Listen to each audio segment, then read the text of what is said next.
Thank you all for coming. For those of you that don't know me, I'm Jeff Bradley, and I am the Senate President right now currently. And as a lot of you know, I'm not running again. My beautiful bride Karen and I are going to sort of go into some sort of sunset and have a great time. But before we do, I think it's really important that you get a North Country guy, Dave Rochefort, and send him to Concord.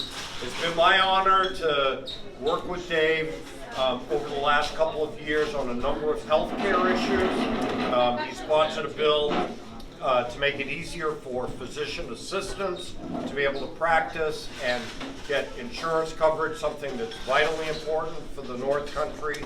Dave was a big supporter in the budget of Medicaid expansion, which is huge. And it's been interesting. A lot of you have come up and talked to me about, big issue that you're having right here in Senate District 1, which is the Casella Landfill. I don't think you have a bigger champion for, protecting this area of the state than Dave Rochefort. I'm really thrilled to see. I'm really thrilled to see Democrats, Republicans, and Independents here supporting him. He'll be a great guy. And Dave, take it away, and thank you all for, being here in support of it. Well, I think you said it all, right? Thank you very much. I want to thank you all for coming here.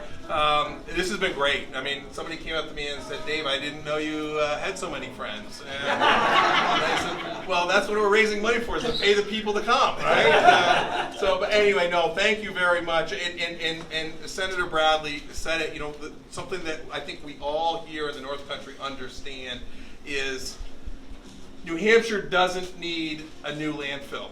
Amen. Hey. Massachusetts needs a landfill, and I'm going to put that up here. Amen. And that's what I'm running on. That's the biggest issue. I mean, Republicans, Democrats, we worked up and down Main Street in Littleton today, and business owner after business owner after business owner said, we've got to stop this from coming into our backyard. Just the other day, we have pictures of trucks parked on the side of the road just waiting to dump that steaming, stinking stuff in our backyard. So we're going to stop. We're going to work on that. We're going to continue to work on. I'm very, very encouraged, optimistic that we're going to make some headway this year. We've got 4 new senators. I'm going to be one of them. We've got a new governor coming. And I think that, we're going to take the momentum that we've built in the House. 2 of my bills passed the House unanimously, bipartisan, voice vote. And we're going to take that energy and we're going to start bringing it to the Senate side, the other side of the wall. And I'm excited to do that. I'm excited to serve. I mean, really, this is about serving the North Country. A lot of people either come here after they've made it big to retire, or we've got a huge brain drain up here, where our youth are leaving the area and then coming back. I've been here all along. I went to school for a few years. I came back to work with my dad. I wanted nothing more than to work on Main Street in Lancaster, and here I am. It's harder here. There's not as many opportunities here. We've got great restaurant here, but there's not a lot of restaurants up in the North Country. But those are all things that, when you live here by choice. There's something you can't put a price tag on, you can't put your finger on, and it's what's so special about the North Country. And, I think the fact that we have Democrats, Republicans, Independents here really speaks volumes for the kind of candidate that I am, the kind of person and politician I am. It's not about a party, it's about where we are, where we live. And the Democrats or the Republicans in the North Country are different than the Republicans down south. And you got to know that, whether it's trash or whether it's 170,000 acres of woods up in the northern co-ops that are being affected right now, or it's our water or what it may be. That's the perspective that I want to bring to Concord in the Senate, and I'm going to do it with your help. And I thank you for your help, and thank you for coming out. And I'm just honored to have you all here tonight. So thank you.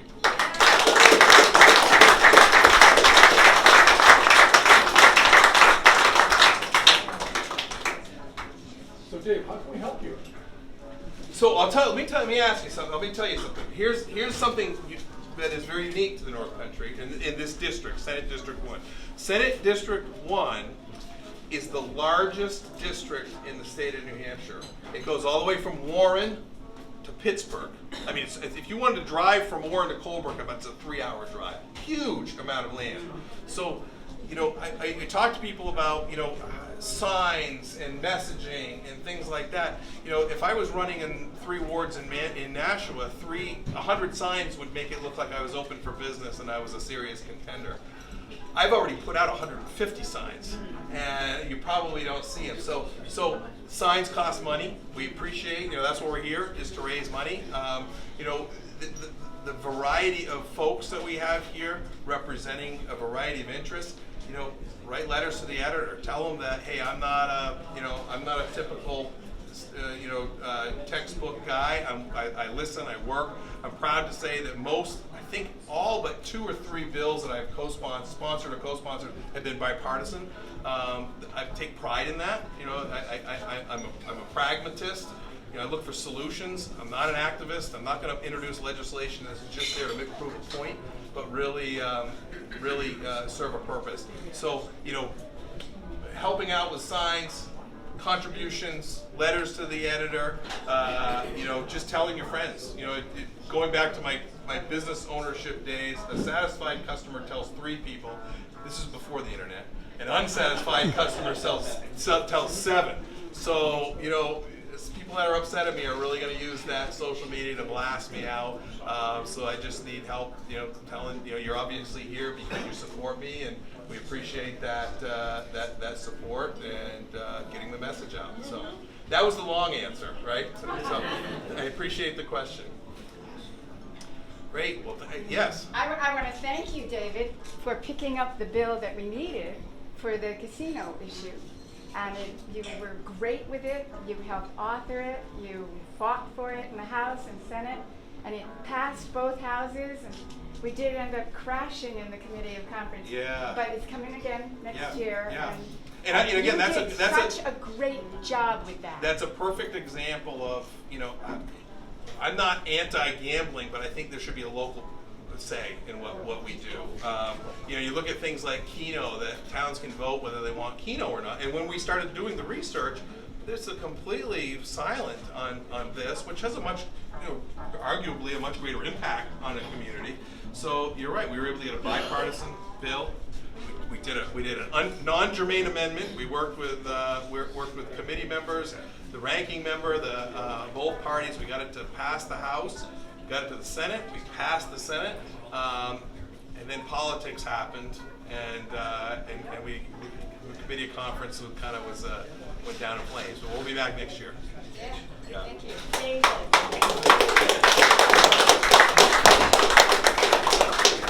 Where do you stand on New Hampshire being a sanctuary state? Where do I stand on New Hampshire being a sanctuary state? I'm opposed to that, absolutely. New Hampshire should be about New Hampshire. New Hampshire shouldn't be about, the way to solve the failed border policies of the current administration. And I've been around the North Country quite a bit, and I've been up north a lot. And regardless of what they're saying, there's a lot of people coming through the borders. In fact, I was just talking to a local police chief, and he got a call from a FedEx driver. And this happened, he got the call 3 days after the event happened. And the FedEx driver said, hey, I saw something the other day. I saw these guys standing out in the middle of the road. They had non-resident license plates on it, and they were out there looking at the sky, trying to get a signal. And the FedEx driver, being a typical North Country guy, said, what can I help you with? And these guys said, no, we don't need help. We're waiting for somebody. We're meeting somebody here. He looked into the woods, and there's 20 to 30 people in the woods waiting. And the police chief said, you got to call us with this. So this was locally, and what they think was happening is there would be a guy that got him from the border to one of our towns here, and then they would be dropping 2 or 3 off, as they made their way down. Well, isn't this happening down on behind the Littleton Water and Light and Encampment? Yeah, I don't know if that's, I don't know what's the demographic. Just local. Yeah. Yeah, I don't know that. This was not in Littleton. This is another North Country town. So I think that but that brings up a good point. We need to start taking care of the people behind Littleton Water and Light who are from here and are Americans before we start taking care of everyone else's problems. Yeah. Any other questions? Thank you. This was easy. You guys are awesome. Thank you very much.